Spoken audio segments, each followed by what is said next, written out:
Hello everyone. Today we are going to discuss a very important topic, that is relation and function. So let us first consider relation.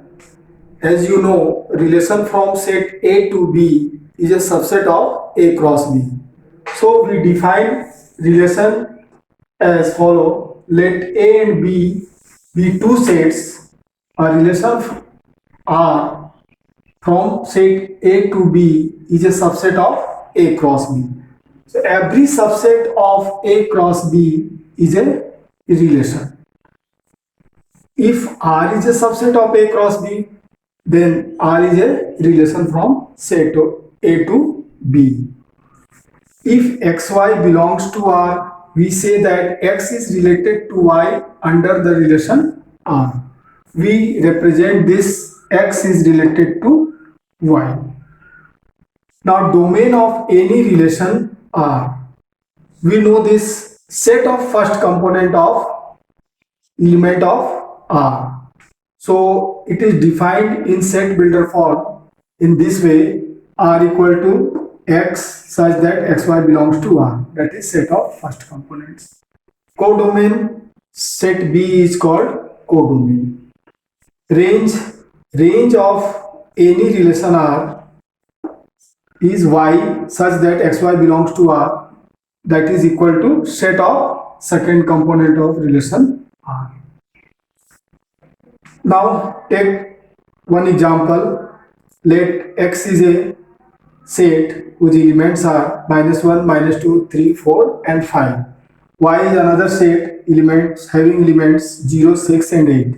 A relation from x to y defined as R equal to ordered pair xy such that x is greater than 1.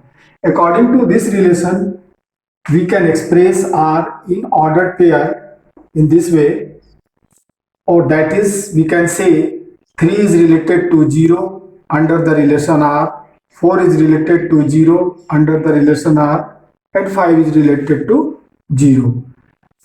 Now domain of this relation, set of first component 3, 4, 5. So this is the set of 3, 4, 5. Range, set of images or second component. So range of this relation is only 0. Next, a relation on a set A. That means on a single set. Here B and A both are equal. So definition is same. A relation is from A to A. That means subset of A cross A. If R is a subset of A cross A, then we can say R is a relation on set A. In class 12, we will study all the questions on the same set. One more example. You see A is a set whose elements are 5, 6, 7, 8. Now a relation on this set is defined as ordered pair xy such that difference of two elements of A is 2. So according to this relation, we can write this in ordered pair like this: difference should be 2, 5, 7, 7, 5 also, because here is also modulus value is 2. So there are 4 elements in this relation. Domain of this relation is 5, 7 and range again 5, 7 because second component. Now take one question based on domain and range. Let x be a set having elements first 10 natural numbers. Relations on x are defined as follows in set builder form. Question is here: write R1, R2, R3 in roster form and find domain and range in each case. Solution: R1, according to this relation, y is 3 times of x. So you put x equal to 1, 2, 3. From this x, you will get the value of y. In this way, you are getting R1. There are 3 elements. So domain of this R1 is set of first component 1, 2, 3 and range set of second component 3, 6, 9. Similarly, R2, according to this relation, X is 2 more than Y. So according to that relation, R2 can be listed in this way. Now domain of R2 is 3, 4 up to 10. Range 1, 2, 3 up to 8. Similarly, R3 is here x square equal to y minus 1. You can change this y equal to x square plus 1. So if you put x equal to 1, 1 plus 1, 1. So 1 plus 1, 2. So 1, 2, 2, 5. If you put x equal to 2, you will get a y equal to 5. If you put x equal to 3, 3 3s are 9 plus 1 10. So y equal to 10. So domain of this R3 is 1, 2, 3 and range second component 2, 5 and 10. Next, we are going to start very important topic, that is types of relations. First of all, see empty relation. First type of relation is empty relation. Since phi is also subset of A cross A, because every set, phi is a subset of every set. So phi is a relation called empty relation. In empty relation, there is no element of A is related to any element of A.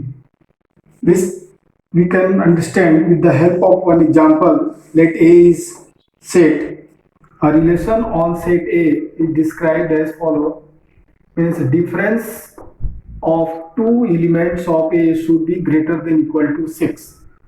If you observe this element, you will find maximum difference is 5, but here it is greater than equal to 6. So no two elements of A are related to each other under this relation. So this is an example of empty relation. I think all the concept has cleared. Next type of relation is universal relation. We also know every set is subset of itself. So A cross A is also subset of A cross A. So A cross A is a relation called universal relation. One example of universal relation, a relation R on set A, means on the same set in this example. Relation is defined as this: modulus of A minus B is greater than equal to 0. We know this modulus of any number is greater than equal to 0. Means every element of A is related to any other element of A. So we can write R as A cross A. This is a universal relation. After empty and universal relation, third type of relation is identity relation. This is defined as a relation R on any set A is said to be identity relation if every element of A is related to itself only. Identity relation on A is denoted by IA.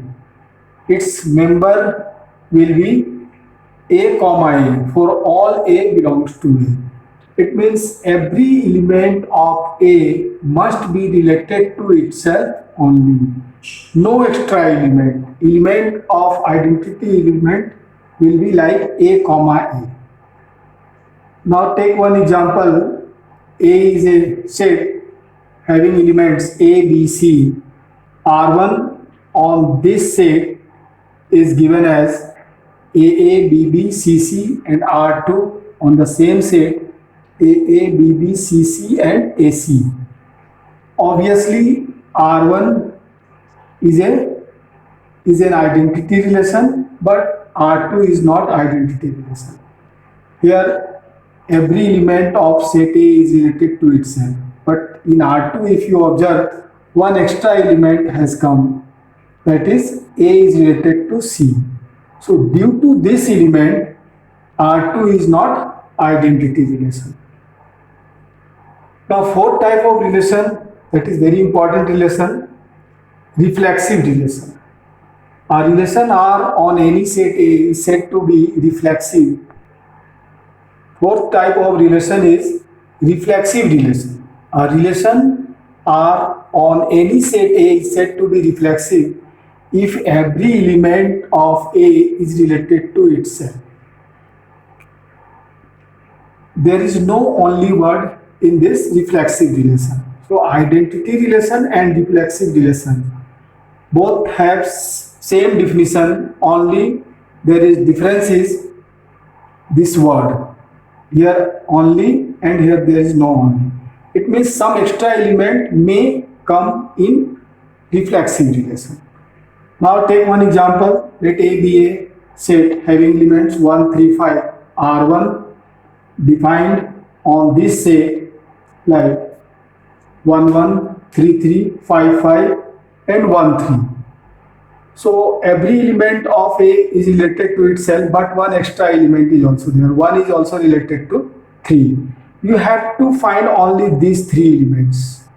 So if there are these 3 elements, you can say this is reflexive for this set. Now next type of relation is symmetric relation. It is defined as a relation R on any set A is said to be symmetric if xy belongs to R. This implies yx belongs to R. That is, if x is related to y, then y must be related to x. Now take R2 relation on the same set A, described as follows. If you observe the elements of R2, 1, 1. If you change its position, then again it will come 1, 1. 1, 3. So 3, 1 must be there. So 3, 1 is also there. 3, 5. 5, 3 should be there. 5, 3 is also there. So this is symmetric. Sixth type of relation is transitive relation. A relation R on set A is said to be transitive if x is related to y is related to z, then x must be related to z. Hence you have to prove this part. You have to take these 2 elements in R and you prove x is related to z. That is, if x is related to y is related to z, this implies x must be related to z. These all relations we can understand better way by giving more examples. Take one example of transitive relation. Let A be a set having elements A, B, C and 3 relations R1, R2, R3 on set A are given. Now we consider one by one each relation. Relation R1, A is related to B and B is related to C. And A is also related to C. So R1 is reflexive. Consider R2, B is related to C, but C is not related to any other element. So this is R2 is also transitive. But at the same time, if you consider R3 relation, B is related to C and C is related to A. So for transitive, B must be related to A, but there is no element having B comma A. Therefore, R3 is not transitive. It is written also, where R1, R2 are transitive, but R3 is not transitive because BC belongs to R, CA belongs to R, but BA does not belong to R. This is the reason. Now take one question based on reflexive, symmetric and transitive relation. Let T be the set of all triangles in a plane. A relation R on set A defined as ordered pair T1, T2 such that T1 is congruent to T2. Now we have to show R that relation is reflexive, symmetric and transitive. Now we consider one by one. First, reflexivity. We know every triangle is congruent to itself. So obviously it is irreflexive. But how we will express this? Expression is like this. Let T1 be any element in set T.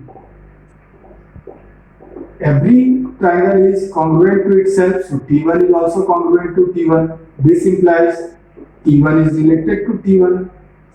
That means T1 belongs to R, and this is true for all T1 belongs to T. That's why it is reflexive. Now symmetric. For symmetric, we take one element in R, that is T1, T2 belongs to R. If T1 is congruent to T2, obviously T2 is congruent to T1. That's why it is symmetric. How we will write this? As T1, T2 belongs to R, we have assumed this. Now we have to prove T2, T1 belongs to R. So T1, T2 belongs to R. This implies T1 is congruent to T2. This implies T2 is also congruent to T1. We know this. If first triangle is congruent to second triangle, then second triangle must be congruent to first triangle. That's why T2, T1 also belongs to R. So R is symmetric. Now transitivity. Here you take three elements in T. Here T. Such that T1 is related to T2 and T2 is related to T3. That means T1 is congruent to T2 and T2 is congruent to T3. So from first and second we can conclude T1 is congruent to T3. That means T1, T3 belongs to R. Belongs to R. Therefore R is transitive.